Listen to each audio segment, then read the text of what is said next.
My dear brethren, we are continuing with our Bible study. During the last few weeks, we tried to go through the initial chapters of Genesis. We quickly touched upon a few things there. Few other things we went through in detail. Holy Spirit is revealing that evil bondages in several families were released during the Eucharistic adoration today. God is revealing that these were strong bondages that got released, and if you accept it by saying Amen, it will happen in your lives. My dear brethren, let's listen carefully. We went through the first several chapters of Genesis during the past few sessions. I did not talk much about Genesis chapters 1 and 2. We will come to it in detail later. In chapters 3 and 4, we studied about Cain and Abel. We also saw why Cain's offering was not accepted by God. In chapter 6, we read about Methuselah and Enoch. Later, we met this person called Lot and his family. After that, we read about Shem, Ham, and Japheth, the three children of Lot, and we understood why the generation of Ham got a curse. Later, we saw about the kingdom of Babylon. In this entire Bible study, this kingdom of Babylon is extremely important. In the book of Revelation, chapter 17, we read about this war of Babylon, about this prostitute. We need to understand a few things about Babylon regarding the second coming of Jesus. There is a spirit of Babylon. We will learn about that in detail later. This kingdom of Babylon got started in the book of Genesis in chapter 9. The king who laid the foundation of Babylon is called Nimrod. In chapter 11, we saw about the construction of the Tower of Babel under the leadership of King Nimrod, and also saw the languages getting scattered. In chapter 11, under the leadership of Terah, from this country of Babylon, which was founded by Nimrod, God uprooted one family from that kingdom, from this place called Ur in Babylon. That was the family of Abraham. Towards the end of chapter 11, we saw God calling Abraham. When God called Abraham, Abraham went and called his father also, and asked him to come along as well. Hence, his father also traveled with Abraham. God did not like his father accompanying Abraham, since his father was part of the old Babylon. His father was not called by God like Abraham, and hence he waited till the death of Abraham's father. After 5 years, his father died. In chapter 12, verse 1, we see that God called Abraham again. God asked Abraham to start moving from Haran. Hence, Abraham started from there, and when he reached the entry point of Canaan, there was famine in that land. When famine happened, Abraham went to a place without consulting God. Which was that place? Yes, he went to Egypt. When he went to Egypt, he faced a lot of troubles. One suffering was that King Pharaoh came and took away Sarah. Abraham got Sarah back only after God sent great plagues on Pharaoh. As part of that whole process, Abraham received a lot of silver and gold and became very rich.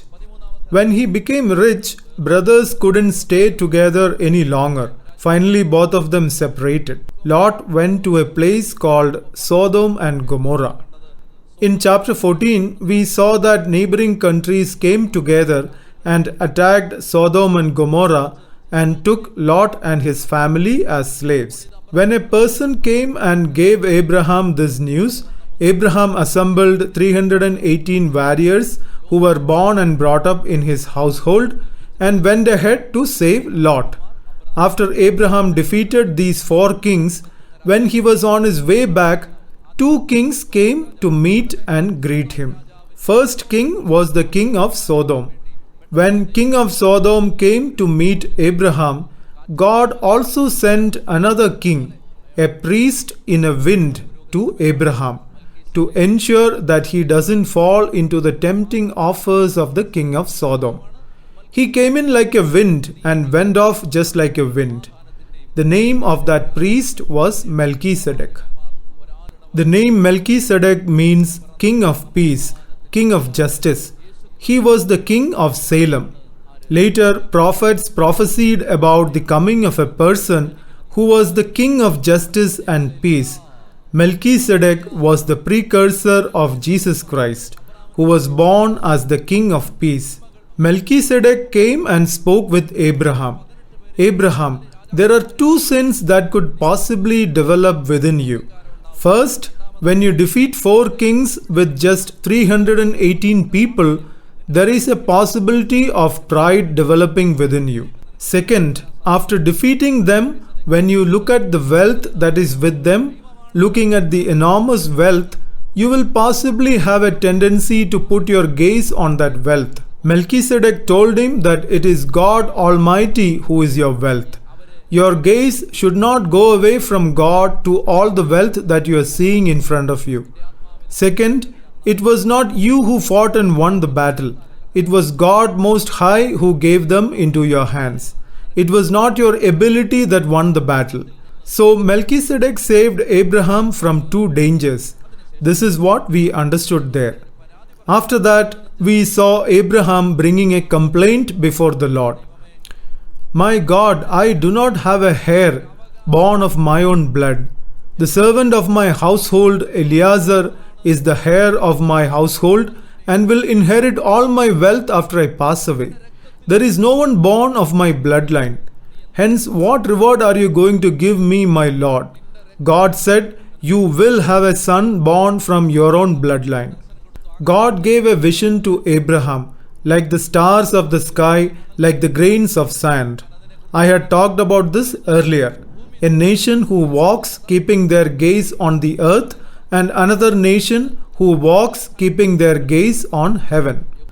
So Abraham had these 2 types of children. One was the people of Israel or Jews, and second was the people of the new Israel or the church. God blessed Abraham. We saw Abraham giving a sacrificial offering to the Lord.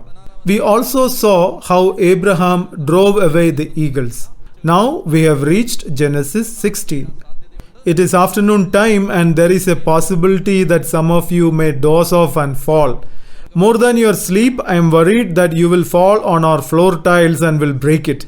So do not fall on it. Hallelujah. Genesis chapter 16. Abraham didn't have children from his wife Sarah. What did Genesis 15 say?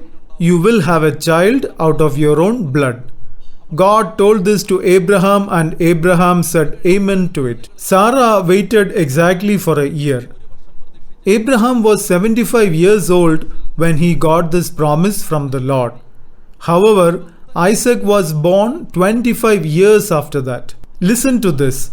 If you got a promise from the Lord, it doesn't mean that it will get fulfilled the next day. It need not happen the next day. For promises to get fulfilled, you may have to wait faithfully for ages. That is when these eagles come. These eagles will come and tell that this won't happen. If God has given one promise, my dear brethren, that will definitely happen. There is a brother here who helps us out with all the services that we do here. A brother who is with us right from the beginning of this retreat center. I am not revealing his name. This brother attended a counseling session few years back, and during that time a message was given to him that God is giving him a key. Later he went through lot of setbacks in life, went through lot of difficulties, lot of humiliation, lot of struggles, and went ahead with his regular day-to-day life like that. but he did not get the key. Lot of years went by. Later, the first set of prayer services started in Basilius College. Father Wilson was also there. Prayer services happened in that chapel there for almost 500 days. I used to go for various conventions during that time. Around 4 to 5 brothers used to come and conduct those prayer services consistently every day. The gate key of the engineering college was given to one of the brothers who used to conduct those services so that they could come in and conduct the prayer services every day. I had given that key to this brother who is right now working in a Gulf country. He got a job and went to a Gulf country. Once that brother went to a Gulf country, this key came back to me. When that key came back to me, I was thinking, whom should I give this key to now? There were 5 brothers at that time. All 5 of them were fully qualified to take this key. One day, God inspired me to give this key to a particular young brother. That young brother never expected to receive that key from me. When I gave the key to him, he started crying. He never thought that I will give him the key. He didn't stay anywhere near that place. Normally, we give keys to people who reside close to the building. But this key was given to this person who stayed farthest from the place. My dear friends, the same brother today has the key of this retreat center as well. Hallelujah. That was a big miracle in the presence of the Lord. Years back, during a counseling session, he got a message that God is giving him a key. But it did not get fulfilled the next day. It did not happen after a week. Whatever he got was all painful experiences. Whatever happened were all circumstances that caused pain and suffering. This key came to him several years after that. If God says, it will definitely happen. It doesn't happen at your time, but in God's time. Hallelujah. If God has told something, that will definitely happen. During the initial days, when I used to preach to only 10 or 20 people, there was a sister named Sister Roslyn who used to teach in St. Albert's College in Ernakulam in Angamali.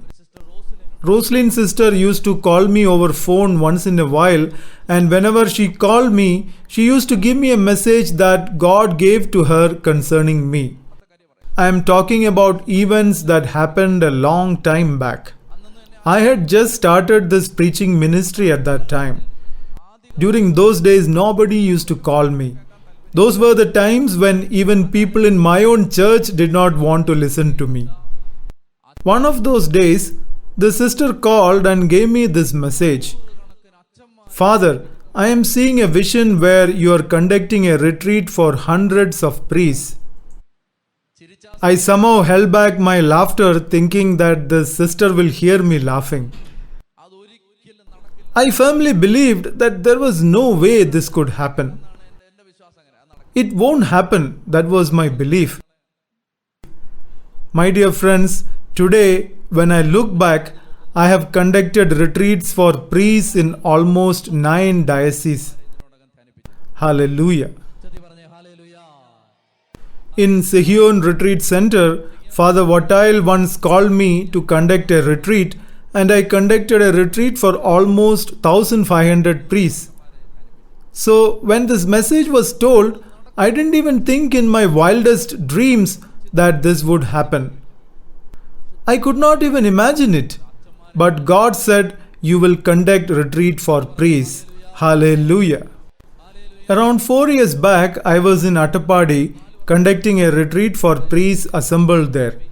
I had written about 10-12 of my prayer intentions for that year in a white paper, and I used to pray over it. So that paper was there inside my Bible. When Father Vatail came, I gave this paper to him to bless it with a sign of the cross. So Father blessed this paper and did a sign of the cross over it, and in the end wrote one additional item: to conduct a retreat for Kerala Catholic bishops. I did not write that. It was Father Vatail who wrote that. to conduct a retreat for the Catholic bishops in Kerala. I was thinking why this need to be written unnecessarily. We just need to pray for my intentions, right? I was thinking like that in my mind. After that, Father blessed this paper and gave it to me. My dear brothers and sisters, this August I am going to conduct a retreat for the bishops of Kerala Catholic Bishops Conference. Hallelujah. If God says, it will definitely happen. Are you understanding what I am saying? Even now I am a bit afraid thinking about all of that. If God says something, it will definitely happen. Say Amen. Say Amen. This book has everything that the Lord has said. Last First Friday, a service was conducted in Vettagad Church. A father and mother who is here right now had attended the service that day. There was a particular sorrow in their family. They wanted to come here and pray for a particular intention in their family. They had a difficulty like that in their heart. They had a person in mind and they wanted this person to come here for prayer. There was no possibility that he would come here. You couldn't even talk to him about that. In a normal scenario, this would never happen. After hearing the word of the Lord in that church in Vettagad, this father and mother took a decision. They decided to read the Bible every day without fail. Every day. They took a decision like that.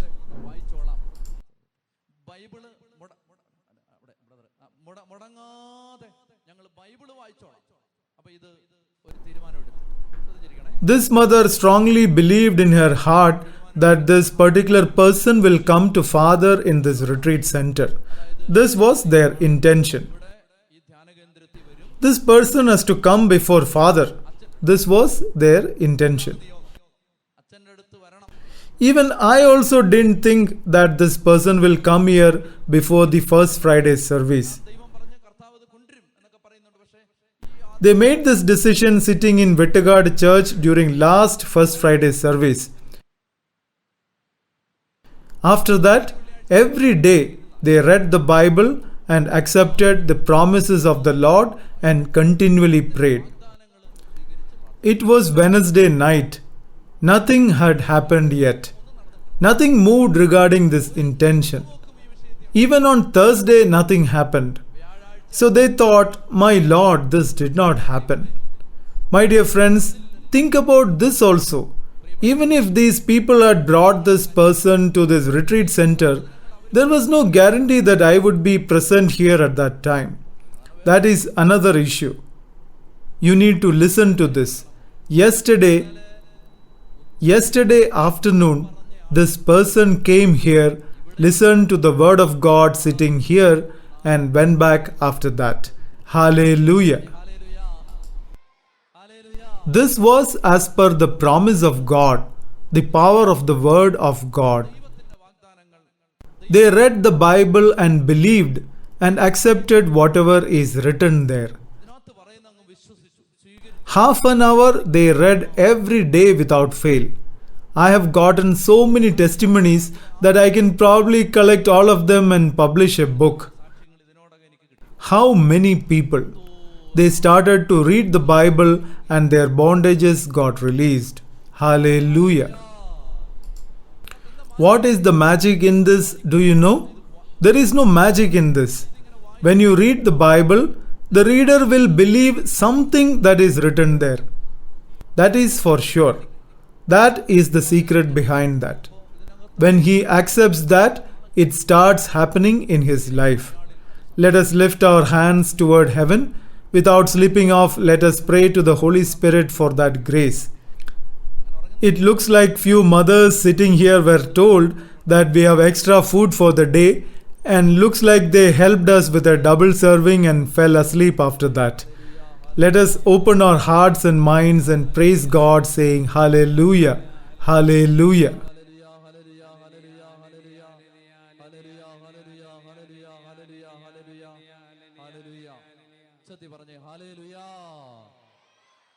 God told Abraham that he will have children.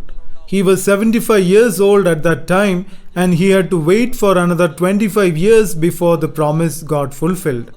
So let us not be burdened thinking that the promises that we received yesterday did not happen today. If God has told something, it will definitely happen. My dear friends, but the eagle came at that time. Even though Abraham drove away the first eagle that came, he could not identify the second eagle that came in the form of Sarah. Sarah is making a statement here. God has not given me the blessing to bear children. That was not a statement in the right spirit or faith. That is the opposite of whatever God had told. I am going to tell a very important insight, so listen to me. This eagle will come and will tell the exact opposite of what God has already told. God will say that this will happen. Devil will say that this will not happen. The example is there in Genesis chapter 3. Towards the end of chapter 2, God told, "Do not eat of the fruit of the tree of the knowledge of good and evil, and if you eat it, you will die." In the first part of Genesis 3, devil comes and tell that you will not die.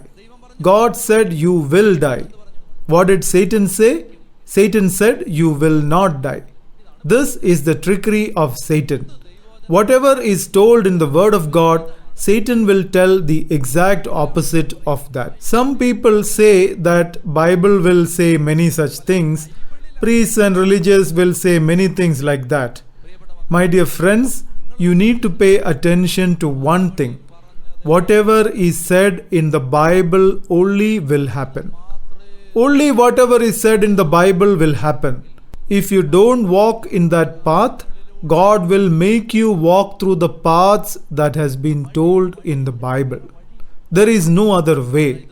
Whatever has been told in the written Bible will definitely happen. If we say that this is not the path that we want to walk, God will somehow make you come in that path. Just like how Jonah's ship was wrecked, God will bring you to Nineveh where the word of God is preached. There is no doubt about this. Hallelujah. You will say that I am going to go in the opposite direction of the word of God to Tarshish. God will somehow bring you to Nineveh, even if it means God has to destroy the ship that you are traveling in. So do you know what wise people will do? It is better to listen to the word of God and go in that path. I used to tell people who used to stay with me, there are many ways to avoid lot of sufferings in our lives. You just need to follow whatever is written here. Why do you want to get hit unnecessarily? If you try to follow word of God in the paths that you follow, you can avoid lot of circumstances of getting hit. Hallelujah. So evil one will always give statement that directly contradicts whatever God says. God has not given the blessing to bear children. A deliberate negative statement. God has not given it. It will not happen. Old man, it will not happen. Old man, it will not happen. The old lady asked Abraham, "Are you out of your mind? Do you have teeth in your mouth? Don't you look at the mirror and look at yourself? I need to hold you so that you can stand steadily. Are you not ashamed? Are you out of your mind?" Priests and religious will say many things like that. Are you understanding? This is not the script of Sarah to Abraham. This is the dialogue that happened in your families. Are you understanding? They will all tell many things like that. You should not work on Sundays. Priest has no other work, right? He will tell many things like that.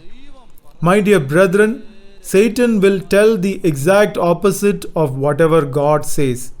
Look here, how happy we were in chapter 15. In chapter 16, we suddenly became sad. Sarah is telling that God has not given me this blessing to bear children. So Sarah is saying, "Dear old man, I will tell you one thing very calmly. There is a very young, sprightly girl at home. Her name is Hagar. Do you know where did they get her from? From where? All this destruction started from there, from Egypt. There is a slave girl at home whom they got from Egypt. She is walking in an enjoyable mood. So Sarah told Abraham, "Let me tell you one thing. Children will be born. It is definitely true. This is definitely true. But not from me. Look here. Sarah thought that she will help God. Poor God. Let me help him in some way, right? Poor God told that you will have children, but we don't have the capacity for that. Poor God, let us help him somehow. Hallelujah.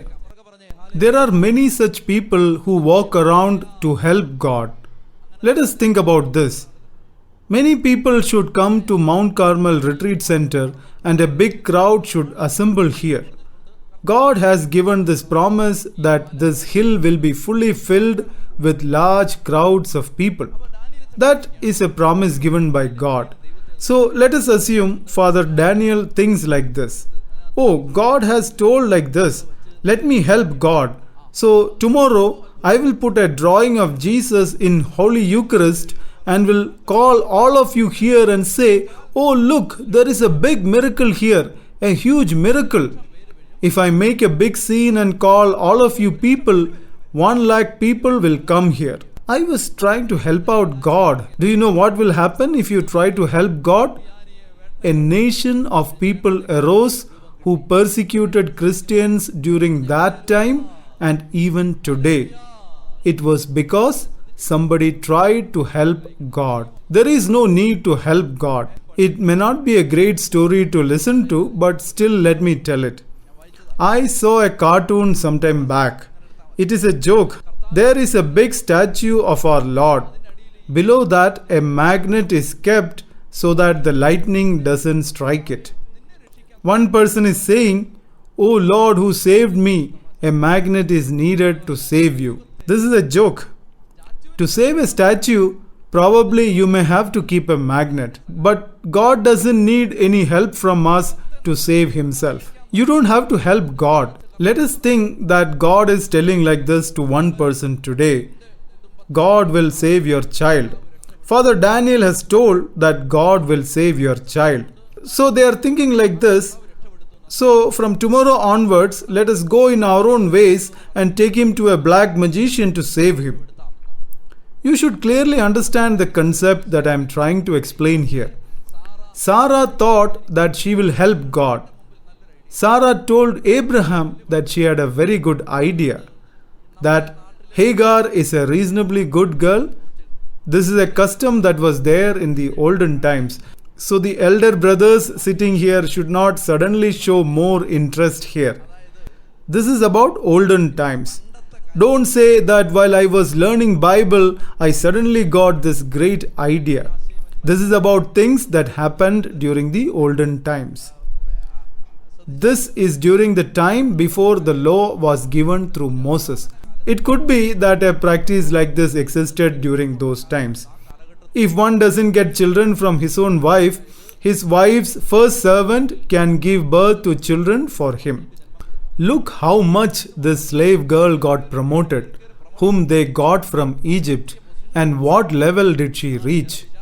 When some evil comes into your life, it will reach till your neck.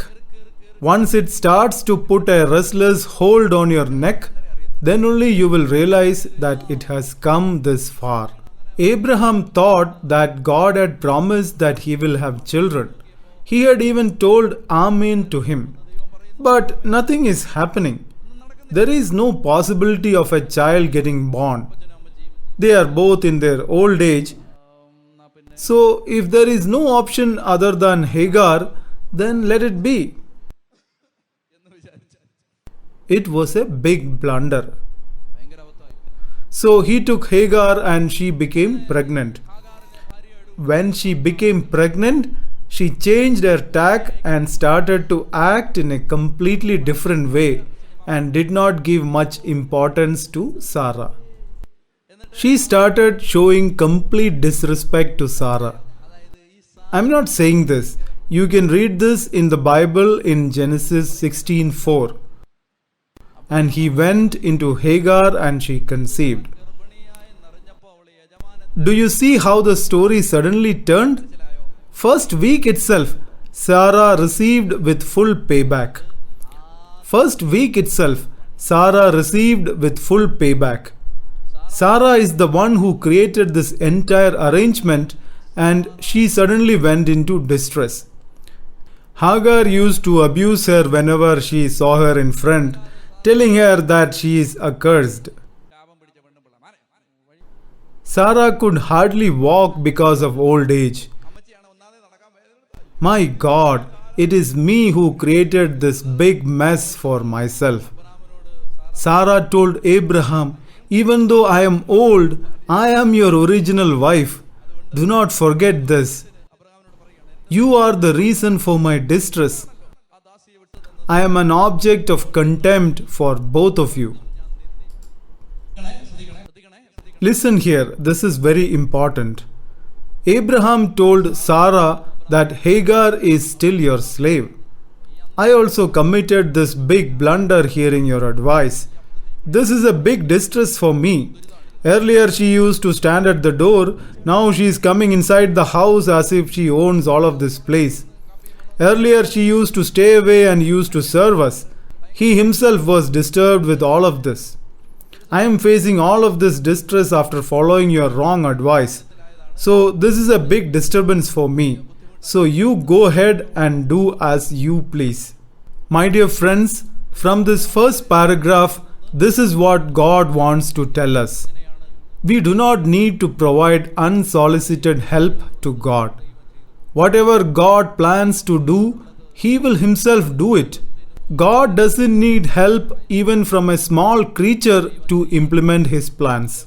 Whatever God wants to do, be it in your home or my home, be it in your church or my church, be it in your community or my community, whatever God intends to do, He will do it. Do you know what we need to do? There is a very good verse in the Bible. I waited for the Lord. We just need to wait for God to complete His work. God will do it. We just need to wait for it. Prayerfully wait for it.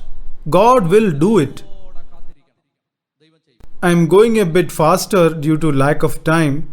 So Hagar left the home and went away, unable to bear the persecutions of her mistress. Let us stand up. We will do a quick prayer now. It became more like a mother-in-law versus daughter-in-law conflict, and it became unbearable for Hagar. I don't have to explain too much about this to you folks since you already hold a PhD in that area. You know very well how to persecute a person. So just think of the scenario at home. Because of too much difficulties, daughter-in-law went away from home. Because of the difficulties, servant girl went away from home. She took a very positive decision. There is no point in staying here any longer. This old lady will continue to persecute me and could potentially hit me as well. You never know from where the attack will come. It is better to escape from here. She thought like this. She was a pretty bold lady and God helped her because of that. She did not commit any mistake. She was asked to go to Abraham and become like his wife. She was a slave girl and did exactly as she was commanded. She did not know anything. All the blunders were committed by us. She didn't know about it when she ascended to all of these. So she decided like this, let me go away from here. I can't bear this anymore.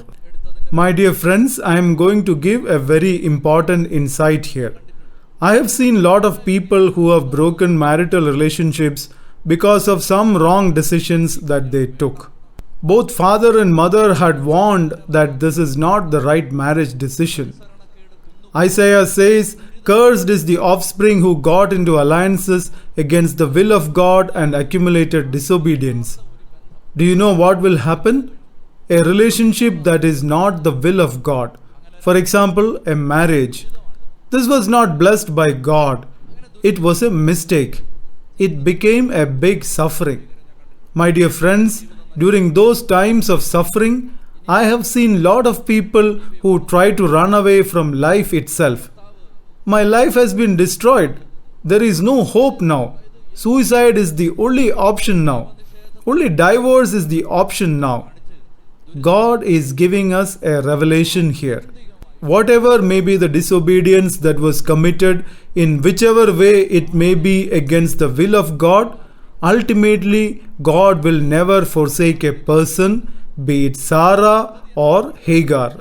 We may think that God loved only Isaac. This child was not born according to the will of God. But God will not forsake that child also. God is the father even of that child. So do not be burdened in heart. We have all done lot of blunders in our lives. We have gone through lot of misery in our lives due to all of that. We are suffering today because of those miseries in our lives. Do not think that our lives are destroyed. God definitely has a way out of this. If you have used Google Maps and have driven your vehicles, you will understand this. Let us think for a moment that you don't know how to reach Perumbavoor and hence you put the address in Google Maps.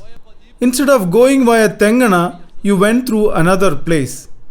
I hope you understand what we mean by Google Maps. In my case, I have had experiences where we ended up near a small river searching for a particular place. Google Maps is asking to go ahead, but if you go ahead, you will fall into the river. You can't tell Google Maps that you will die if you go ahead, right? One night we were going for a retreat at a particular place.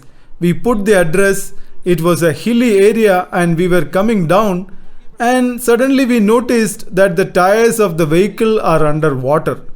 Because of the prayer support of some prayer warrior somewhere, we managed to come back. We couldn't even turn the vehicle there. We had to reverse the vehicle all the way back up the hilly road. I know that many of you had worse experiences. So when you put the Google Maps, sometimes you will lose way. And when you proceed like that, Google Maps will recalculate and will show you the new route. If you follow Google Maps, somehow it will bring you to the right route. God operates in the same manner and works infinitely better than this Google Maps application. Irrespective of how much you are off track, He will somehow bring you to this Nineveh through the next available path. Hallelujah. So do not be burdened. This is one of the advantages of studying the Bible. More than 90% of people doing the work of the Lord have lost their ways before. Somehow, in some manner, God will bring you back to the right path. Let us close our eyes and lift our hands to the Lord. Let us open our hearts and minds as we pray to our Lord. We have committed many miserable mistakes in our lives. We have done plenty of blunders. We have made wrong decisions, done many things which are against the will of God. My God, I have committed lot of mistakes. Have mercy on me.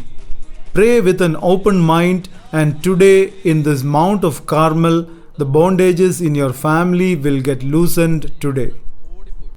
Sarah started dealing with Hagar in a cruel manner, and because of that, she ran away from her. The angel of the Lord found her by a spring of water in the wilderness on the way to Shur. This is wonderful. God sent His angel to accompany Hagar, who ran away from the house of Sarah. The angel of the Lord accompanied Hagar and finally met her at a particular place. Let us listen to this question that the angel of the Lord is asking Hagar. Hagar, maid of Sarai, where have you come from and where are you going? Listen carefully, otherwise you won't get this. In Bible, sometimes the question itself will provide the answer. You will find that many times questions in the Bible itself provide answers. When God asks a question to a person, sometimes it also contains the truth that this particular person need to recognize and understand. When Melchizedek met Abraham, he told the truth that Abraham needed to understand by stating it in the form of a declaration. He did not ask Abraham to do something in particular. He instead made a statement, and the message to that person was hidden in that statement. The message to Hagar was hidden in the words of the angel. Hagar maid of Sarai. That statement meant that during that time, God's will for Hagar was to stay in Sarai's house, bearing the cruel treatment that was meted out to her. Hagar, where are you going from there? After a couple of years, God himself would have let Hagar and Ishmael go away from the house. Let us assume that God's intention for Hagar was to stay in that house for 10 years, bearing all the pain. This is all part of the grand wisdom of God. We do not know why or what. We can put some probabilities here as to why God was telling like that, but I'm not going to do that since that is not the right way to go about it. Why should this poor lady stay in this house like a slave? There could be other reasons for that. God's will for her was to stay in that house for 10 years, bearing all the pain. That is the will of God for her and her family. So where are you going now? When you encounter troubles in your married life and suddenly decide to walk away from it by going to your own house, sometimes God's will for you and for your future generations may be that you stay in that house for 10 years bearing all the pain. Listen to this, dear friends. God will sometimes allow tribulation in our lives. Times of tribulation. Irrespective of how much ever we pray, we won't get any answer. I am telling this example so that you understand this a bit better. It could be interpreted in a wrong way, but listen attentively.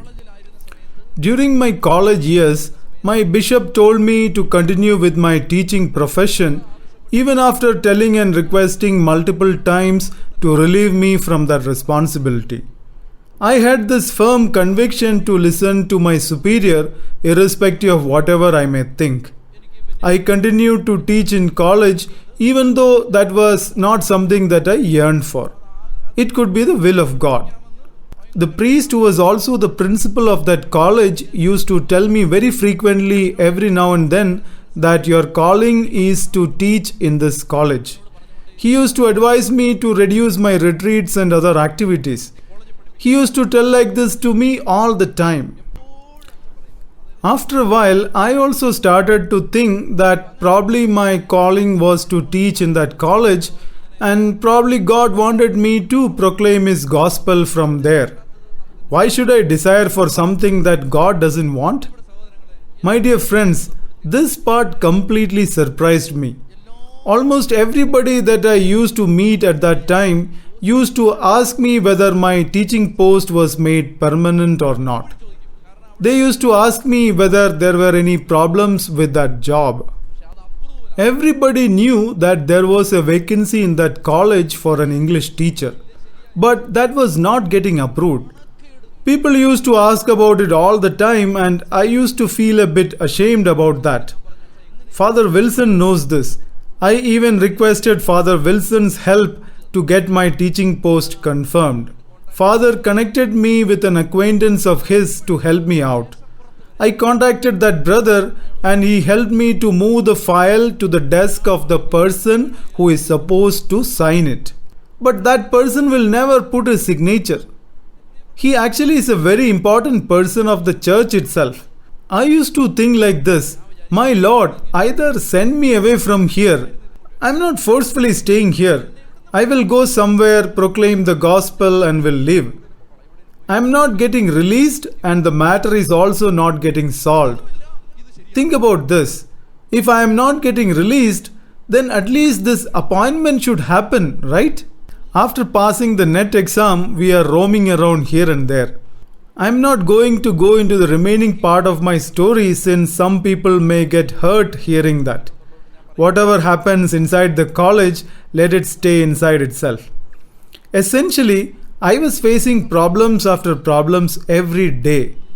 Every day I had troubles. I used to think like this: My Lord, you are very much taking care of all the problems of people in this whole world. For my problem alone, you have no answer. Someone who is wearing a 6 feet clothing and roaming around in this heat. Do you know how many people's houses have I gone to requesting for help? This father who was the principal also used to come along with me, telling that we will somehow find someone who may help us out. Do you know how many nights have we gone to people's houses requesting for help, saying, "Sir, please help us out"? Now I am feeling ashamed of all of that. I was trying to help God. "Sir, please help us." Everybody said yes. "I will get it done immediately." That was the standard answer. Finally, the file reached the place which I mentioned before. When he takes the pen to sign it, suddenly he gets a sneezing allergy and will decide not to sign it that day. Today doesn't look like a good day, so let me not sign it then. My God, days passed like this. I was thinking that I will become really old by the time this comes through. I was also not sent away from college. I shared this problem of mine with several people. I have told it to people occupying topmost posts. Nobody was able to untie this knot. I have shared this with top deliverance service leaders.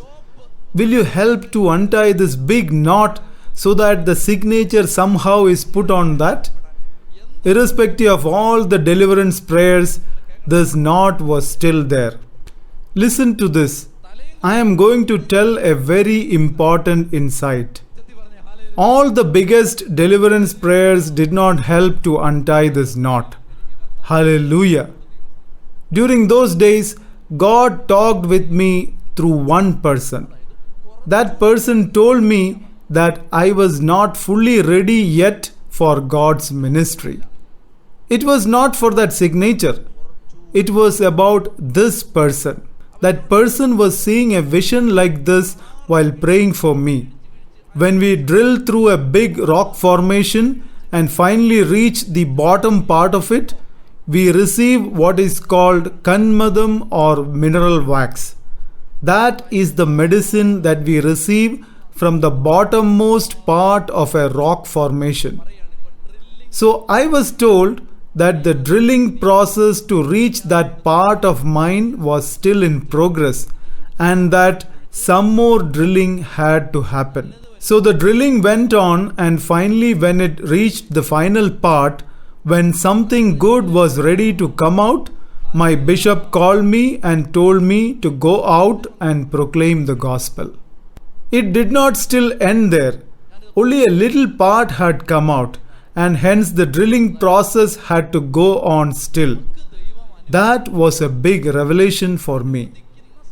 There are days when God allows tribulations to happen in our lives. These knots won't go away irrespective of how much ever deliverance prayers we do. Listen to this. You won't get this teaching in any of the retreat centers. You will receive it only from here. All problems in your life won't go away. Hear this. It will go away, but not at the time you think it will go. Don't think that it will go away today. Some cases will go away. Few of them God will keep there. Do you know why? Kanmadam or mineral wax needs to come out. That is why Saint Paul said, and to keep me from being too elated by the abundance of revelations, a thorn was given me in the flesh. A messenger of Satan was present so that I don't get overjoyed.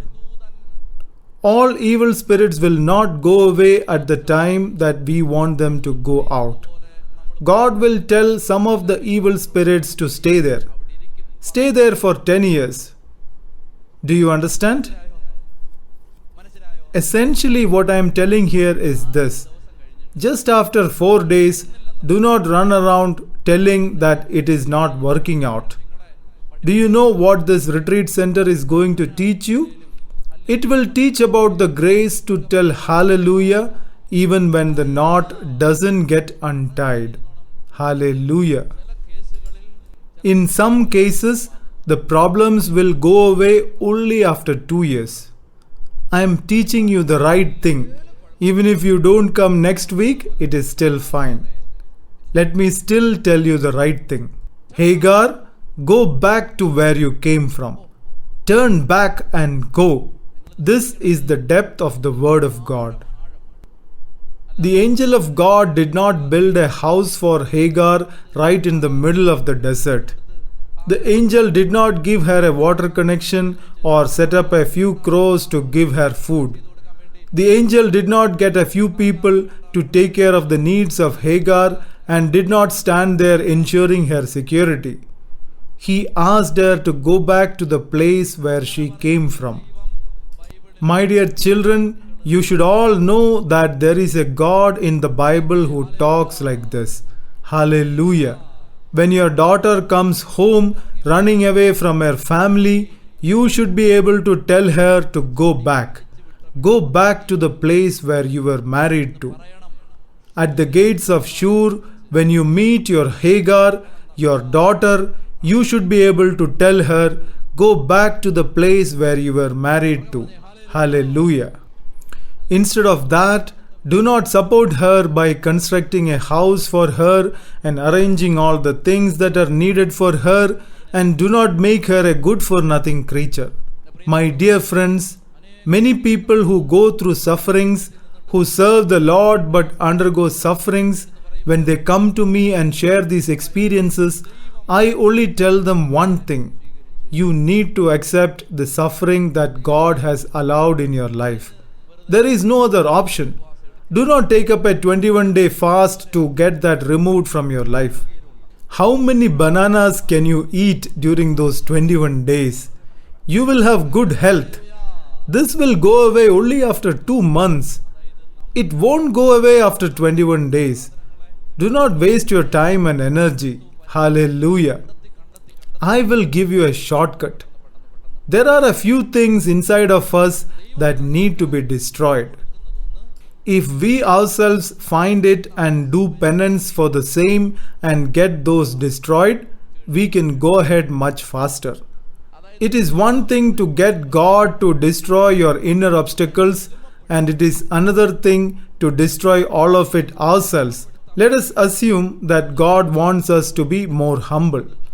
It is one thing to wait for God to make us humble, and it is another thing to humble ourselves before God starts the whole process. There is no need to wreck the ship.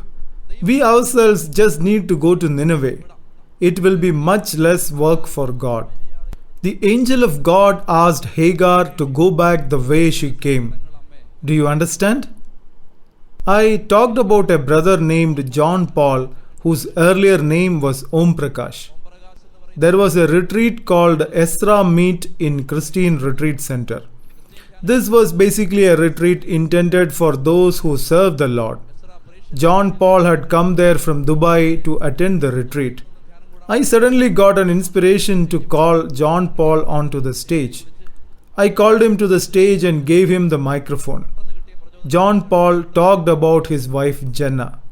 She had become pregnant but had a miscarriage in the first couple of months itself. After that, they were never blessed with a child till date. Do you know how he ended his testimony? He said, "If God gives both me and Jenna a child, we will praise Him saying Hallelujah. Even if He doesn't give, still we will praise Him, hallelujah. If He gives children and takes them back, still we will say hallelujah. This is what is called Christian living. Praise God, hallelujah, when He gives children. Praise God, hallelujah, even if He doesn't give children. Praise God, hallelujah, even if He takes back children whom He gave. It is absolutely at a different level. So angel told Hagar, you need to stay in that place for a couple of more months.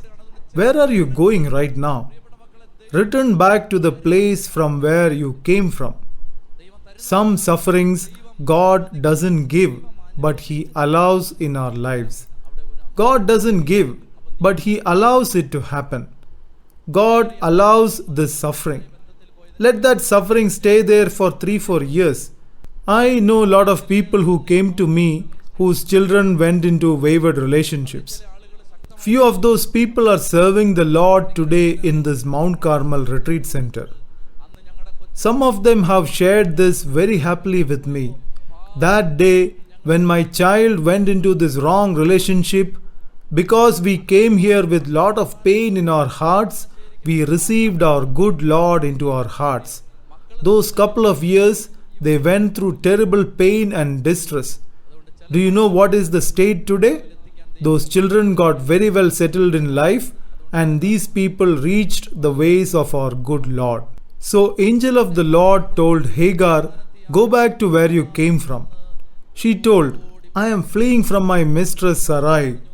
The angel of the Lord said to her, return to your mistress and submit to her. Listen to this word, submit to her. This is a very good word. Have this mind among yourselves which was in Christ Jesus, who, though He was in the form of God, did not count equality with God a thing to be grasped, but emptied Himself, taking the form of a servant, being born in the likeness of men, and being found in human form, He humbled Himself and became obedient unto death, even death on a cross. Therefore God has highly exalted Him. Whichever may be the place where God has kept us under an authority, we should submit ourselves to that authority. The best value that you can cultivate is to have submission to authority. Bishops need to submit to the Holy Father. Priests need to submit themselves to bishops. People under the authority of priests need to submit themselves to him. Wife need to submit to her husband. Need to submit to authority. That is a great value. I talked about another nation of people earlier. God gave them a lot of material blessings in their lives. Do not misunderstand me. I need to be very careful when I talk about it. Nowadays people cut out bits and pieces and put it on WhatsApp and Facebook, and I get immense amount of criticism from there. Whom should I complain to? People are very good at hurling the choicest of abuses at me. Whom should I complain to? If I tell something, they just cut that part alone and will publish it somewhere. Can I stop talking because of that? No. Can we burn the house fearing rats? No. Let that rat be there. We will catch it one day with a trap. So all rats better be careful. There is a nation of people who descended from Ishmael. I have no problem in stating it. As per Bible, it is not a nation that was formed as per the will of God. They have done innumerable harm to God's people. But God has given lot of material prosperity to that nation of people.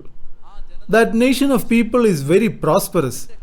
One of the reasons for that is mentioned here. Hagar listened to the angel of God and went back.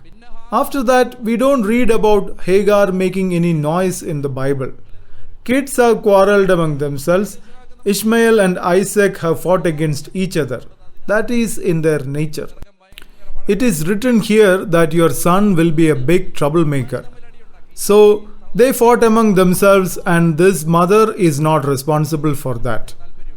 Hagar was an obedient woman. I have some goodwill towards her, even if you all don't like it. What did she do? She came on the path that she was called to from Egypt, listened to all that Sarah told her. When it became unbearable, instead of becoming a killer of her mistress, she ran away. When angel of God asked her to return, she returned to the place she came from. After some time, we will read about a story where God Himself gives her water to drink in a pot. The reason for that is she was an obedient lady. She submitted herself. All the fathers and mothers and all those who serve the Lord should listen to this. You need to submit yourself. Do not become too proud. Need to listen. Need to come down. When you do that, your generations will become blessed. Hallelujah. The angel of the Lord said to her, "Return to your mistress and submit to her." The angel of the Lord also said to her, "I will so greatly multiply your descendants that they cannot be numbered for multitude." And the angel of the Lord said to her, "Behold, you are with child and shall bear a son. You shall call his name Ishmael, because the Lord has given heed to your affliction. He shall be a wild donkey of a man, his hand against every man, and every man's hand against him. And he shall dwell over against all his kinsmen." So she called the name of the Lord who spoke to her, "You are a God of seeing." Therefore the well was called Ber-lahai-roi. And Hagar bore Abram a son. And Abram called the name of his son, whom Hagar bore, Ishmael. Abram was 86 years old when Hagar bore Ishmael to Abram. Listen to this. God told Hagar to go back and to submit herself. Your child will not get destroyed. The child has few issues and is quarrel prone. He is like a wild donkey and will quarrel with everyone. But a great multitude of descendants will come from him. My dear friends, this is what I want to say as conclusion. There are nations of people who are formed without the will of God, but God has mercy towards them also, because they are also children of God. Let us now stand up. There is a big mercy of God in allowing today's service. Evil one tried to stop everything from morning, but God removed all of those roadblocks. Big trucks came and stopped on the way, blocking the entire road, but God removed all of those roadblocks when it was time for you to come here. So today there will be a powerful deliverance power of God flowing in this place. There are a lot of people who are burdened because of many mistakes that happened in their lives. Do not worry about it. God will get it all corrected somewhere. God operates like Google Maps. Somehow, through some route, He will get you corrected. Do not be afraid. God will bring out good from this generation. Some mistakes have happened. Some blunders were committed. I will give you a very good example. Listen carefully. Adam and Eve sinned. Did they sin? Do not take this in the wrong way. Did Adam and Eve disobey God? Yes. Did that cause curse or blessing to the whole world? Yes, there was a curse that came through it. If they did not commit that sin, would we get Jesus? Will we get Jesus? No. So even from that sin, God came up with something good. Saint Thomas Aquinas calls it lucky or blessed sin. Because they did that disobedient act, because of that blunder, we got Jesus. We got Holy Eucharist. So God can create miracles out of blunders. Say Amen. God will bring miracles in your family from all the mistakes that you committed. Amen. That is the consolation that we get from today's Word of God. We have all committed lot of mistakes, lot of blunders. My God, I can only see blunders in my life. But through all of that, God will somehow take you through different paths and will finally save you. I can't even fathom those ways of God. I was telling this to someone the other day. All the people who are serving in this retreat center today were prepared by God during the past 10-15 years in various places through various circumstances. When it was time, just like we ring the bell and call people for dinner, God called all of them here. Are you not feeling anything? This is something I could never understand even after pondering about it more and more.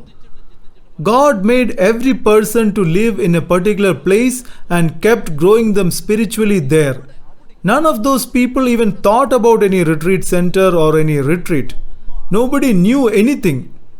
People used to live in different places according to the light shone on them by God. When it was time, God rang the bell and asked all of them to come here and told that this is the place. Hallelujah. The works of the Lord are all big miracles. So, my dear mother, do not be burdened in your heart. Through your son, God will do a big thing in this world. Through your daughter, God will achieve a big thing in this world. It all happened in this world through a blunder. This particular decision was made through a blunder. All of this were big blunders. Because of that, you are going through a lot of pain and are burdened in heart. Do not be troubled. Jesus will correct all of that. In the end, finally, we won't incur any loss from this business. We only have profit from this business. Today, you may think that, my Lord, this is a big loss. Today, you may think like that. Spending 200 rupees to reach here and another 40 rupees for auto rickshaw fare.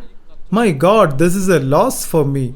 But this business is like a bumper lottery prize. Hallelujah.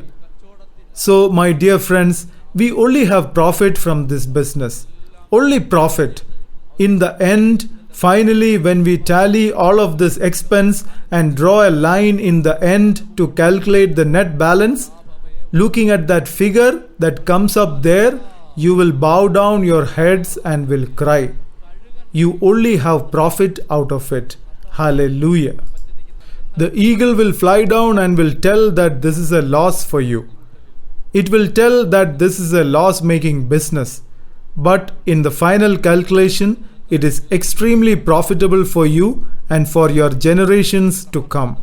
So let us go near the paths of the Lord. He will correct everything. Everything. Do not worry. Do not cry after waiting for just 10 days. God will correct everything. Everything. There is no doubt about that. Let us now worship our good Lord. Hallelujah.